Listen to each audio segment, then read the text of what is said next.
Selamat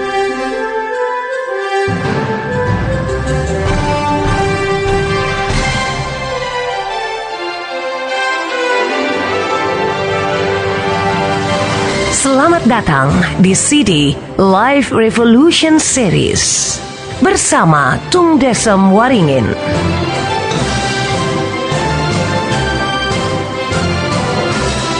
Pelatih sukses nomor 1 di Indonesia versi majalah marketing. Pembicara terbaik di Indonesia versi majalah marketing. The most powerful people and ideas in business in Indonesia versi majalah SWA.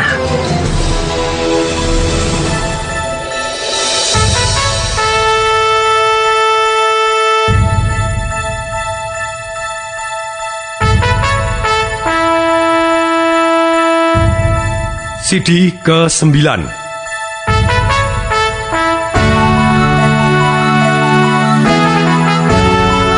Kekuatan keyakinan yang membuat kita menjadi manusia penuh daya.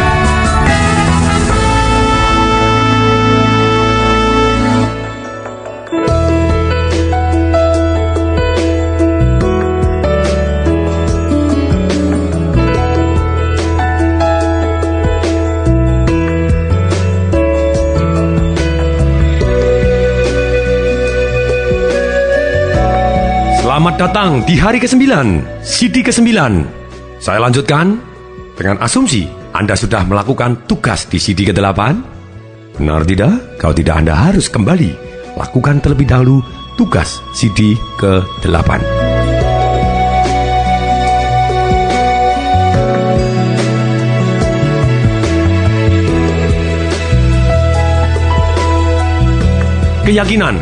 Keyakinan ini sangat-sangat mempengaruhi emosi kita.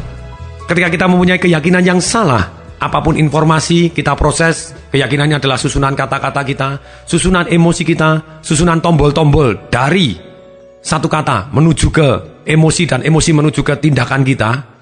Kalau kita tidak berhasil dalam hidup, salah satu yang ikut turut andil adalah keyakinan kita.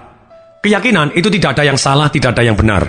Yang ada adalah yang membuat kita berdaya atau yang membuat kita tidak berdaya dalam mengejar goal atau cita-cita yang kita impikan.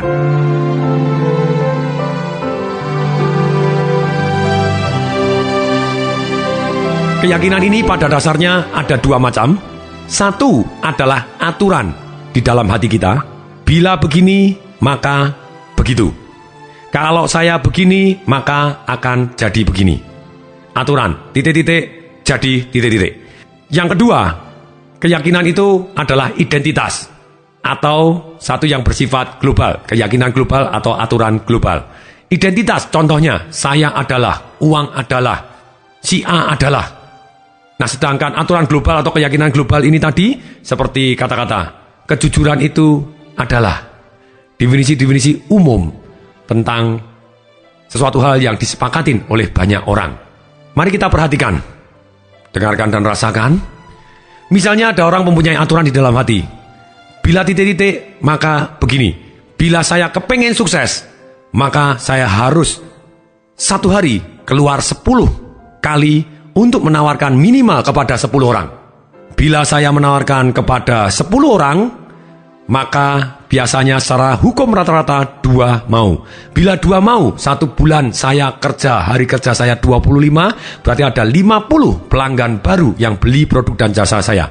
Akibatnya saya akan menjadi top sales dan akhirnya saya akan dipromosi jadi supervisor. Ketika saya supervisor sukses, saya akan jadi manager. Manager sukses, saya akan jadi general manager, akan jadi direktur, bahkan akhirnya saya jadi presiden direktur. Tapi mulai dari sekarang, saya harus satu hari keluar 10 kali ketemu pelanggan baru. Kemudian, pertanyaannya begini, ketika orang punya keyakinan tersebut, apakah yang dia lakukan seperti itu? Bisa jadi, bisa tidak. Kalau dia punya keyakinan yang negatif tentang satu hari keluar 10 kali, atau keyakinan negatif untuk jadi manajer berarti beban dan tanggung jawabnya lebih berat, mungkin dia tidak akan melakukannya. Maksudnya apa? Otak manusia itu ditakdirkan untuk mencari nikmat dan sengsara. Otak manusia persis seperti besi dan magnet. Ketika besi, positif dia bulat, negatif dia bulat. Dia dia bisa mendapatkan yang dia inginkan, dia bisa menghindari yang dia tidak inginkan. Nah, positifnya jelas, negatifnya jelas. Tapi ketika besi, positif dan negatif campur, apa yang terjadi? Besinya jadi netral. Dia tidak bisa menarik, dia tidak bisa menolak. Magnet bisa narik dan bisa nolak. Persis seperti otak kita. Ketika positif dicampur negatif, kita bisa jadi bingung atau jadi netral.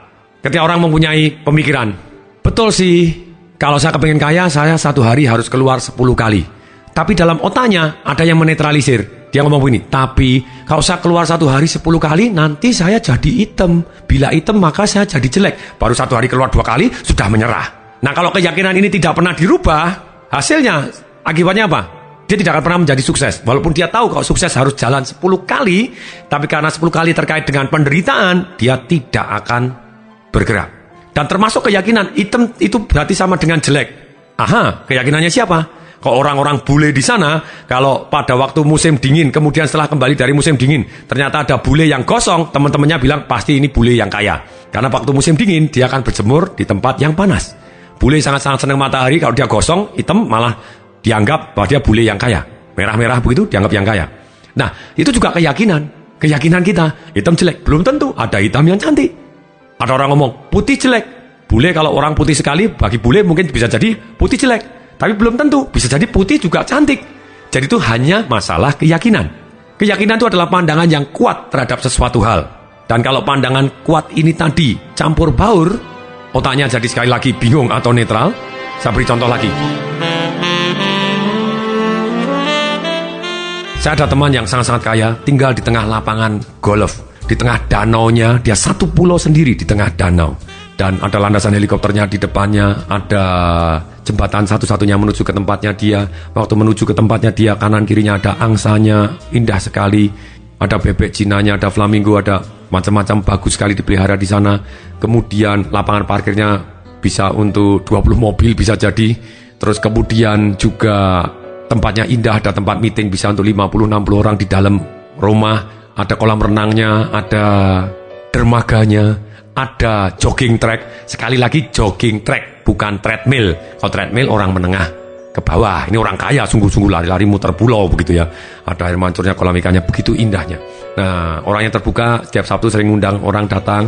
Nah, kalau yang kenal aja bisa datang ke sana. Satu hari teman saya yang lain, patung-patung, saya diajak ke sana untuk lihat rumahnya. Kalau mau ke sana susah, itu biasanya dicegat 3 satpam, bukan 3 satpam, 3 gerombolan satpam besar-besar lagi gitu ya. Nah, sulit. Tapi kemudian karena saya kenal, oh ya ikut saya aja. Begitu datang di rumahnya, saya seolah-olah yang punya begitu ya, saya pamerin, biasa diaminin itu jadi sungguhan gitu ya. Amin, itu kekuatan keyakinan dan kekuatan iman. Nah, kemudian ketika saya lihat ini gimana? Oh, bagus nggak? Suka nggak? Jawabannya aneh. Dia jawab gini, gimana ya? Aku nggak suka punya rumah segini besar. Loh, saya tanya, loh kenapa? Bersihnya susah. Saya dalam hati, ya ampun. Saya ngomong kepada dia, aduh Pak, saya ngomong kepada dia, beliaunya, kalau kita sudah bisa punya rumah segini besar, itu tidak perlu bersihin sendiri. Dalam hati saya ngomong, dasar mental kere gitu ya. Ternyata waktu saya selidikin, ternyata beliaunya ini, mohon maaf gitu ya. Nah, ternyata beliaunya ini, apa yang terjadi? Pada waktu dia di rumah, memang dia biasanya ngepel sendiri. Setiap pagi dia ngepel sendiri, dia tidak punya pembantu, dia ngepel sendiri, sering maki-maki sendiri gitu ya. Ternyata betul juga kalau menurut dia rumahnya besar, bersihnya susah karena dia terpaksa harus bersihin sendiri. Pertanyaan saya begini, kalau satu orang punya keyakinan, bagus sih punya rumah besar, tapi punya rumah besar bersihnya susah. Mungkin tidak dia punya rumah besar. Mungkin dia mampu, tapi dia tidak bakalan beli selama dia masih punya keyakinan seperti itu. Pertanyaannya, datangnya dari mana nih keyakinan Anda seperti ini? Seperti tadi, adalah pengalaman-pengalaman dari masa lalu Anda, kata-kata yang pernah dengar di masa lalu Anda, kemudian apa yang pernah Anda lihat di masa lalu Anda, kemudian trauma-trauma, emosi dan perasaan yang pernah Anda alami. Nah, selama ini tidak dirubah, sungguh susah kita menjadi sukses kalau kita terus menganggap bahwa sukses itu tidak baik ataupun cara mencapai suksesnya tidak nikmat atau sengsara. Kita harus bulat adanya sehingga kita bisa jauh lebih baik. Salah satu contoh, tolong lanjutkan kata-kata saya. Uang adalah akar dari segala... Apa jawabannya? Aha, hati-hati kalau Anda menjawab bahwa uang adalah akar dari segala masalah atau uang adalah akar dari segala kejahatan. Hati-hati, pada dasarnya kita kepingin menjadi orang yang baik. Berarti kalau uang Anda hubungkan dengan cara yang negatif seperti itu, Anda akan membuat diri Anda. Benar sih kepengen kaya, tapi gimana ya uang akan dari segala kejahatan mendadak menjadi netral. Ketika menjadi netral, kita tidak begitu berdaya upaya, atau malah tidak berdaya sama sekali, atau tidak mau berusaha sama sekali untuk mendapatkan uang yang lebih banyak. Salah satu lagi contoh keyakinan. Pada waktu kita kecil, biasanya kalau kita umur 1 tahun, umur 2 tahun, atau anak kita umur 1 tahun, umur 2 tahun, biasanya kalau megang barang, biasanya dimasukkan kemana? Dimasukkan ke mulut. Oke, betul sekali. Kalau misalnya dia lagi pegang uang, kemudian dia masukkan mulut, kita sebagai orang tua atau orang tua dulu ngomong kepada kita, ngomong gimana? Jangan, uang itu, ayo, uang itu apa? Uang itu kotor. Aha.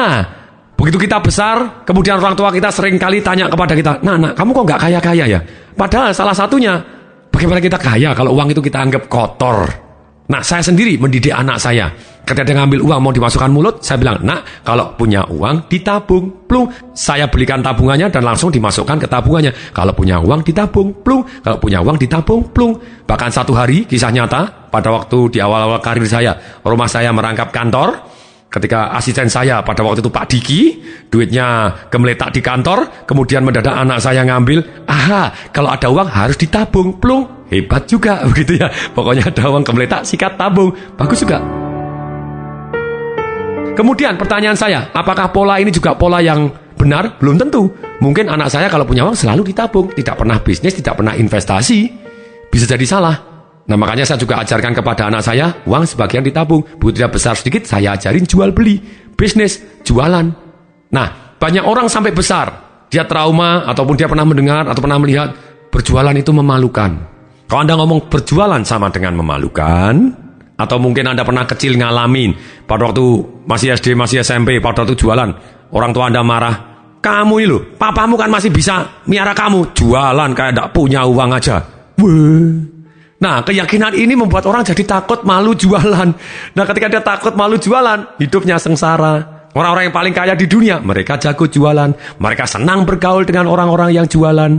Mereka senang terhadap orang yang hebat berjualan. Mereka mau belajar terhadap orang-orang yang jago jualan. Dan mereka mau berjualan. Ini prinsip-prinsipnya. Kalau orang yang miskin, orang yang susah, seringkali mereka takut dan malu gitu ya. Bill Gates orang paling kaya di dunia pada waktu itu gitu ya. Warren Buffett sebagai orang nomor 2 paling kaya di dunia menyatakan Bill Gates itu adalah the best salesman on planet Earth. Kebetulan saja dia jualan software. Kalau dia jualan bakso, itu versi saya tentu saja karena Warren Buffett tidak mengenal bakso gitu ya. Kalau dia jualan apa, misalnya jualan bakso pun pasti baksonya paling laris di dunia gitu ya. Ini something yang menarik begitu ya. Makanya dalam kesempatan ini langsung kita akan melakukan tugas kita saat ini juga. Ambil buku Anda, buku sukses Anda, atau kertas atau apapun, kalau bisa buku Anda, jadikan satu karena itu perjalanan Anda catat dengan yang sangat baik. Ambil buku sukses Anda, tulis satu di kolom sebelah kiri, keyakinan-keyakinan Anda yang Anda rasa menghambat Anda atau membuat Anda tidak berdaya. Sekali lagi, keyakinan tidak ada yang salah, tidak ada yang benar. Keyakinan yang membuat kita berdaya untuk membuat kita mampu mencapai goal yang kita inginkan, atau keyakinan yang membuat kita tidak berdaya atau tidak take action apapun menuju goal yang kita inginkan.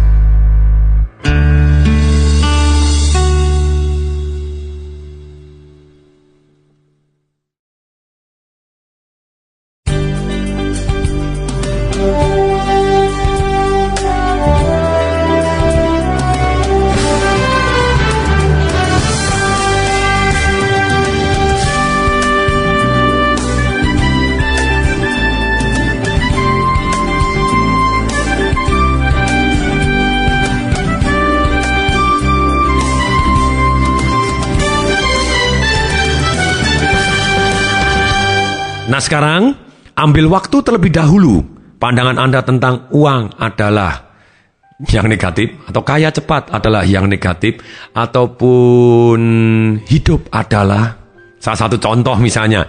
Coba misalnya Anda punya keyakinan hidup adalah perjuangan. Saya yakin pasti hidup Anda penuh perjuangan. Ini yang sangat-sangat hati-hati terhadap definisi Anda gitu ya. Jadi kata-kata yang menjadi keyakinan ini sangat-sangat mempengaruhi hidup Anda. Lupa hidup yang berjuang kan boleh aja. Ya terserah, silakan gitu ya. Kalau saya adalah hidup ini adalah karunia Tuhan yang harus saya nikmatin. Ini yang enak sekali ya. Saya nikmatin dan saya kembangkan, bukan hanya dinikmati. Sebenarnya sehingga bisa bermanfaat untuk diri saya sendiri dan orang banyak serta Tuhan dengan cara membuat hal-hal atau tantangan menjadi simple, menjadi sederhana gitu ya. Fun, menyenangkan, useful, berguna, valuable, bermanfaat untuk diri saya, diri orang banyak, dan untuk Tuhan. That's so good gitu ya. Contohnya, kalau saya ditanya, Pak Tung, hidup ini bagi Anda apa sih gitu ya? Oh, hidup saya ini adalah karunia Tuhan yang luar biasa indah, yang harus saya nikmatin dan saya kembangkan dengan cara membuat tantangan-tantangan yang ada menjadi simple, fun, useful and valuable untuk diri saya sendiri, untuk orang banyak, dan untuk Tuhan. That is my purpose of life gitu ya, hidup saya definisinya. Hidup ini begitu indahnya. I feel good gitu ya. Karena Anda ngomong hidup lebih indah, menjadi indah adanya. Hidup penuh perjuangan, Anda berjuang terus gitu ya. Tidak ada yang salah, tidak ada yang benar, tapi itulah Anda, hidup Anda. Kalau Anda pengen melihat keyakinan Anda, coba lihat hidup Anda. Ya hari ini itulah hasil keyakinan Anda gitu ya. Jadi sekali lagi, keyakinan ini seringkali tidak mengenal situasi dan kondisi. Tidak ada yang salah, tidak ada yang benar. Terserah Anda, keyakinan Anda akan memandang. Sebelum Anda melakukan tugasnya, sebelum saya berikan tugasnya, saya beri contoh lebih lanjut lebih dahulu.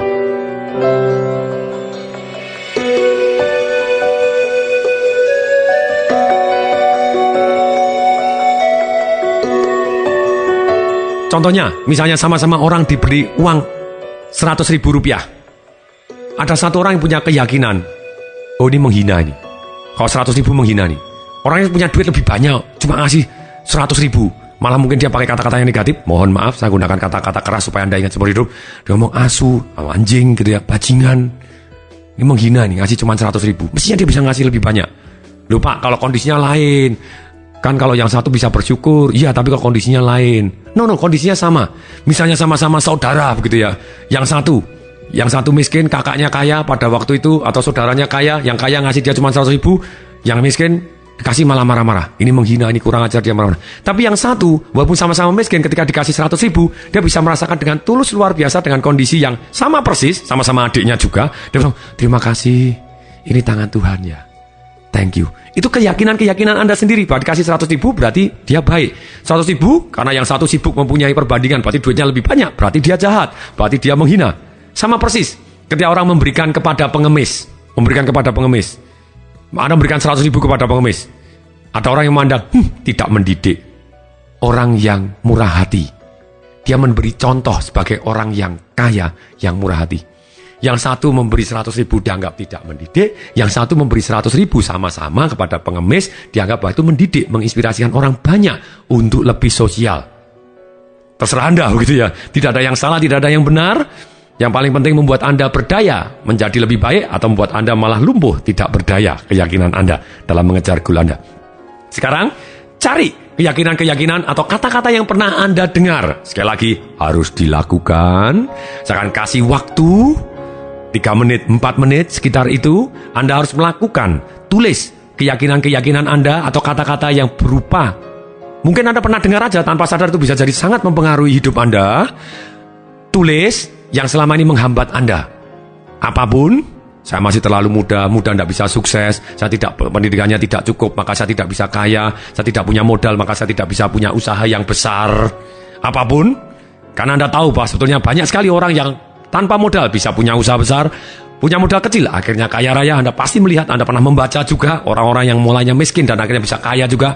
Orang yang muda akhirnya kaya juga. Orang-orang yang tidak berpendidikan juga jadi kaya adanya. Cuma lulusan SMP bisa punya Jaguar juga ada gitu ya. Salah satu murid saya memberikan testimoni ketika dia membeli CD-CD saya, mendapatkan CD-CD saya, SMP tukang sapu saja di Golden Truly, gak usah ngomong berarti orangnya ada gitu ya, Pak Zaini gitu. Ternyata dia bisa juga dalam 3 tahun punya Jaguar, jadi kaya padahal cuma lulusan SMP dan mantan tukang sapu gitu ya. Nah, sekarang jadi lakukan, tulis dulu keyakinan-keyakinan yang negatif. Saya berikan waktu 3 menit atau 4 menit. Buku sukses Anda dibagi menjadi 2. Di kolom sebelah kiri Anda harus tulis keyakinan-keyakinan Anda yang tidak berdaya terlebih dahulu sebelum saya beri waktu untuk membuat yang sebelah kanan, yaitu merubah menjadi keyakinan-keyakinan yang membuat Anda berdaya. Tulis sekarang juga. Mulai.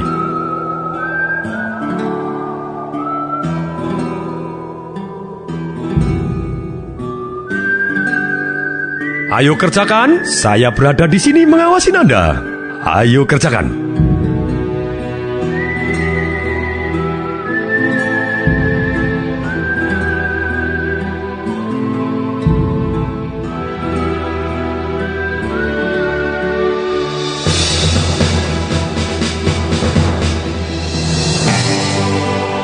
Ayo tulis.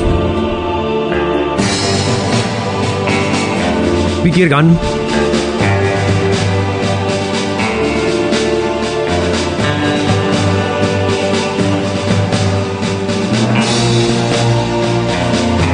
Pikirkan.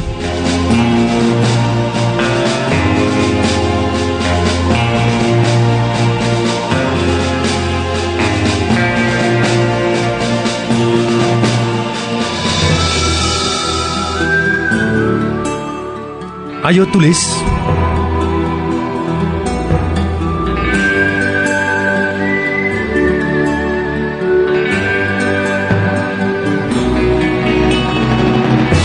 Saya berada di sini mengawasi Anda. Ayo kerjakan.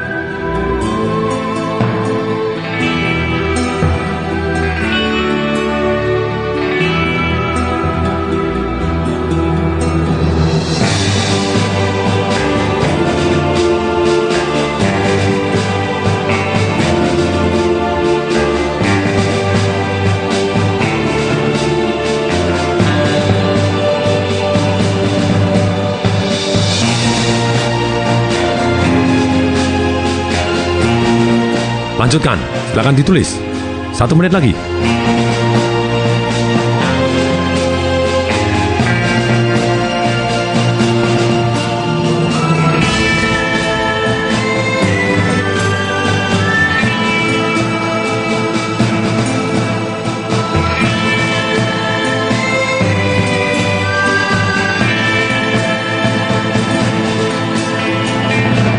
Ayo kerjakan. Saya berada di sini mengawasi Anda. Ayo tulis.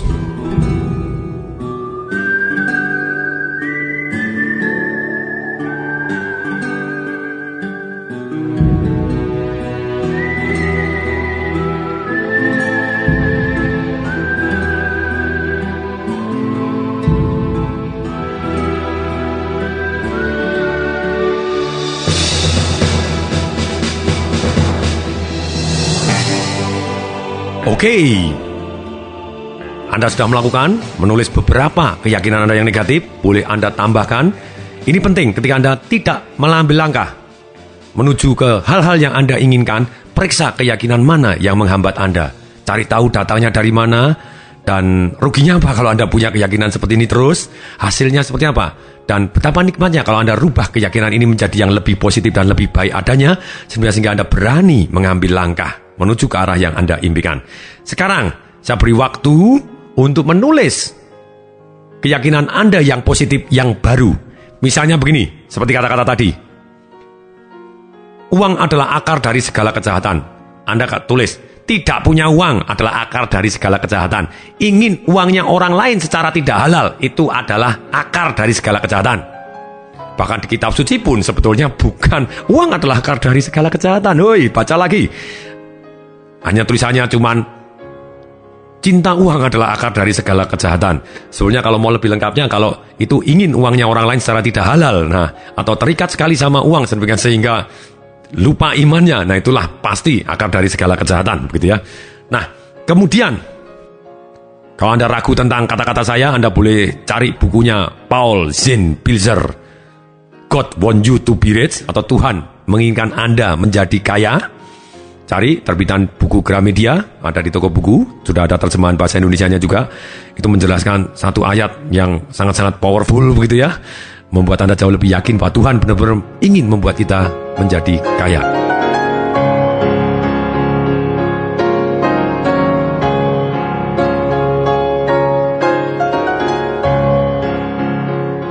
Kemudian, misalnya seperti tadi, hidup adalah penuh perjuangan. Anda boleh ngomong hidup adalah penuh kenikmatan. Anda akan mendapatkan hidup-hidup yang penuh kenikmatan.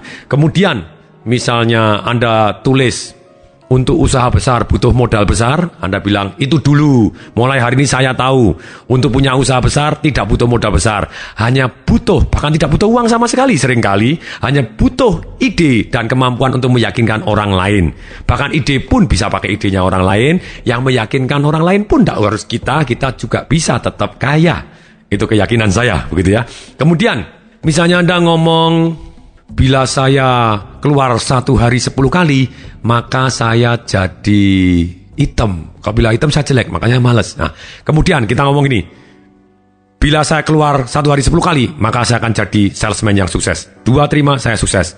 Ketika kita ngomong menetralisir, otak kita ngomong, tapi bila saya keluar 1 hari 10 kali, maka saya jadi hitam, langsung digenjot lagi. Betul, lebih baik saya hitam tapi kaya raya, daripada putih tapi miskin. Aha. Otak Anda jadi, oke, lebih baik kaya raya. Yes, jadi Anda terkait dengan kenikmatan. Jadi keyakinan ini ujung-ujungnya adalah cari nikmat menghindari sengsara. Kalau sengsara Anda akan menjauhi, kalau nikmat Anda akan dekatin. Kalau nikmat ditambah sengsara, otak Anda bingung atau jadi netral. Jadi please fokus benar bahwa banyak uang baik adanya karena kita bisa amal, karena kita bisa sosial, kita bisa menjadi tangan Tuhan yang lebih baik, membuat kita jauh lebih harmonis keluarganya. Sekali lagi, apapun yang Anda yakini benar adanya untuk Anda mengatakan bahwa kalau uang banyak membuat Anda jadi lebih bertempur dengan keluarga Anda karena rebutan warisan, saya bilang itu salah gitu ya. Yang benar adalah berarti anak-anaknya kurang kaya. Kalau kaya pasti tidak rebutan warisan. Warisan bapaknya berapa sih? 100 juta.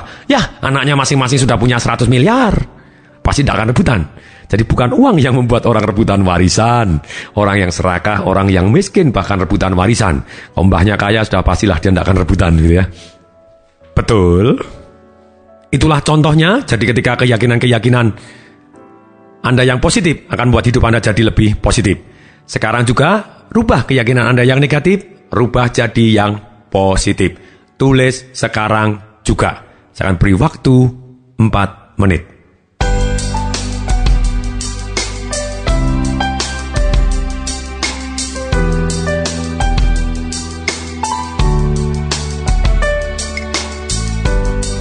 Ayo tulis. Pikirkan. Apa yang keyakinan yang membuat Anda berdaya?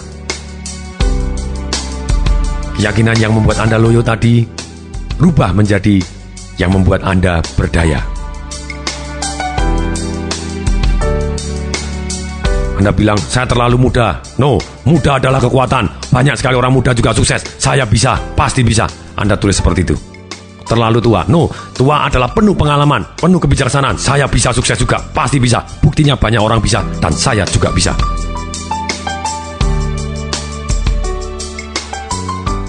Ayo tulis.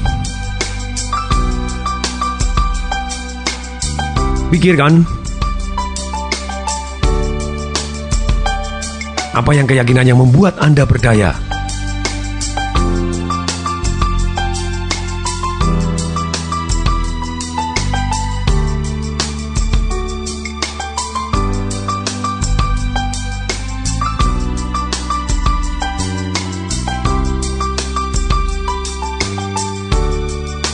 Keyakinan yang membuat Anda loyo tadi, rubah menjadi yang membuat Anda berdaya.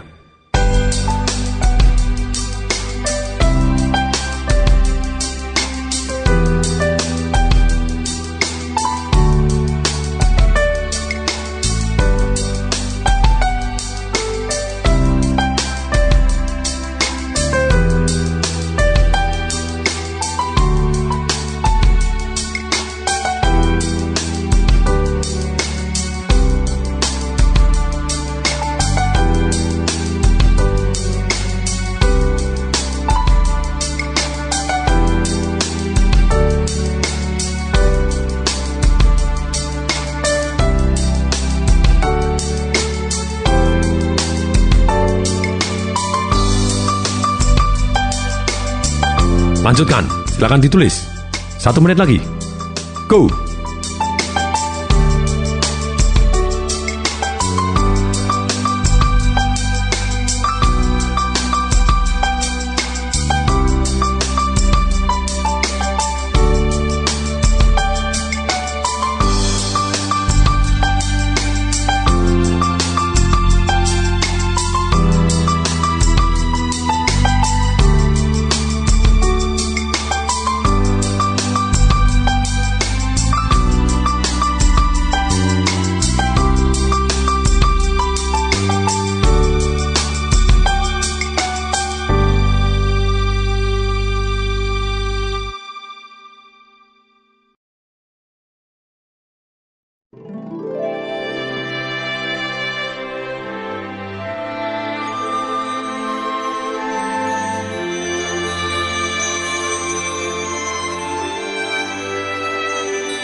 Oke, selamat datang kembali. Banyak hal yang harus kita tulis dan kita rubah menjadi positif, baru kita akan bergerak mengarah ke tempat yang kita inginkan. Seperti tadi, saya pendidikannya kurang. Anthony Robbins, guru saya, SMA aja saya curigain juga tidak lulus, begitu ya. Dia bisa sukses karena dia mengaku bahwa saya PhD in result. Saya adalah doktor di dalam hasil.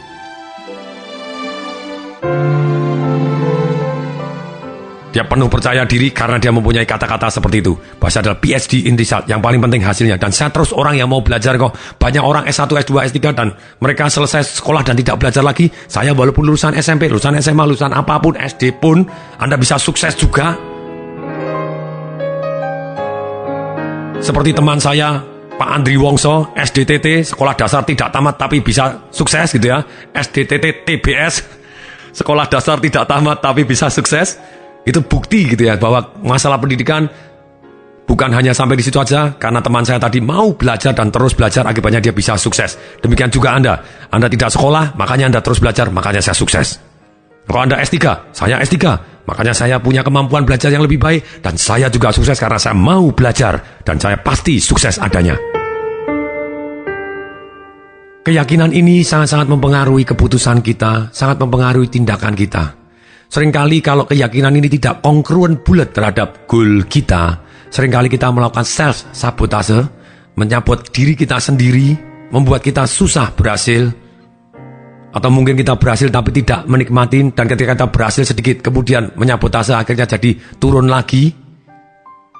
Ketika guru saya, Anthony Robbins, ngomong, ketika dia income-nya dari tukang kos WC $35 menjadi 10.000 US, kemudian 30.000 US menjadi 1 juta US setahunnya, kemudian berhenti di 1 juta US, 1 juta US, 1 juta US selama sekian tahun, 6 tahun cuma 1 juta US juga. Akhirnya dia tes cermin, kenapa kok berhenti di 1 juta US, kenapa kok dia tidak bisa tembus limit lagi, breakthrough, tidak bisa merevolusi.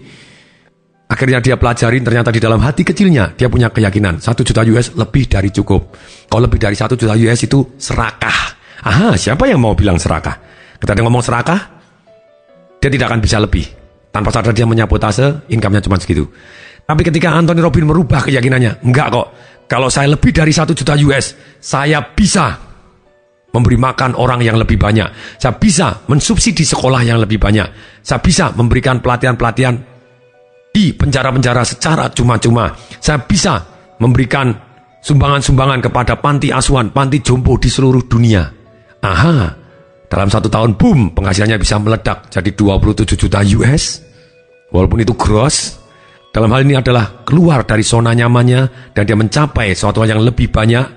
Dan saya baca bahwa saat hari ini dia memberi makan 1 tahunnya 3 juta orang, memberi subsidi dari 2.000 sekolah, dan memberi pelajaran gratis di 200 penjara, murid-muridnya dia. Dan kemudian organisasi sosialnya dia memberi sumbangan dari Beijing sana sampai Aceh pada waktu kena tsunami segala macam. Karena saya yang membantu menyumbangkan, jadi saya tahu persis gitu. Ini satu hal yang luar biasa yang harus kita rubah mulai sekarang. Bagaimana caranya merubah? Caranya merubah banyak sekali cara. Anda bisa dengan secara sadar menulis seperti ini, dan begitu Anda keluar kata-kata yang lama, misalnya cari uang itu kan susah, Anda bisa langsung ngomong, itu dulu, mulai hari ini saya tahu bahwa cari uang itu mudah bagi yang tahu caranya, dan saya terus belajar untuk cari cara yang mudah dan halal adanya. Ketika Anda punya keyakinan orang yang kaya itu korupsi, Anda bisa bilang, itu orang lain. Kalau saya kaya dengan jujur, saya bisa kok kaya dengan jujur, saya buktikan.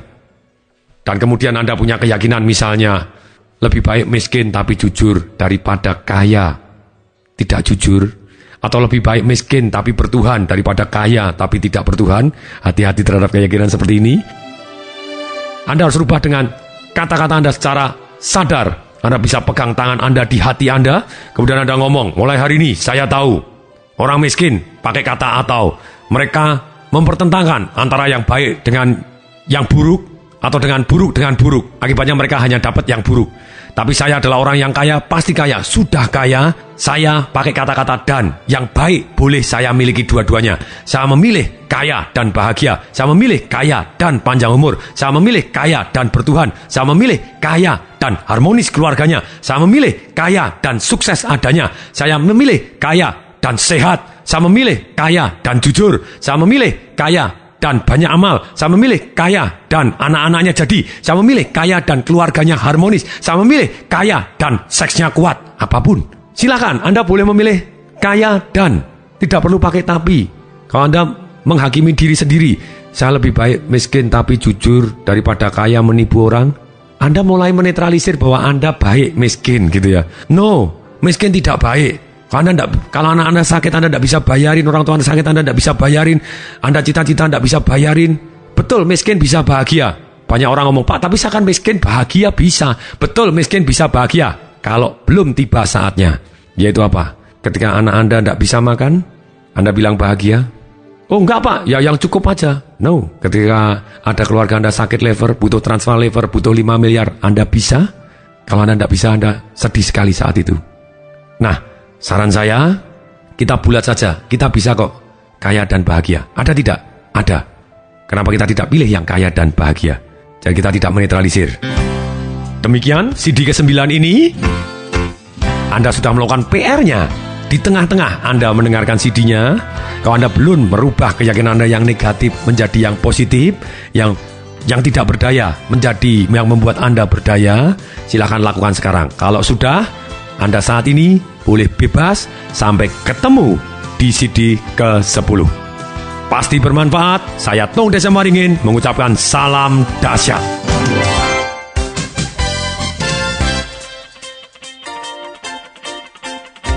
Informasi seminar atau pelatihan untuk meningkatkan motivasi, sales dan marketing perusahaan, Anda bisa menghubungi nomor telepon 021 547 6677. 021 547 6677. 021 547 6677. Atau klik di www.dahsyat.com.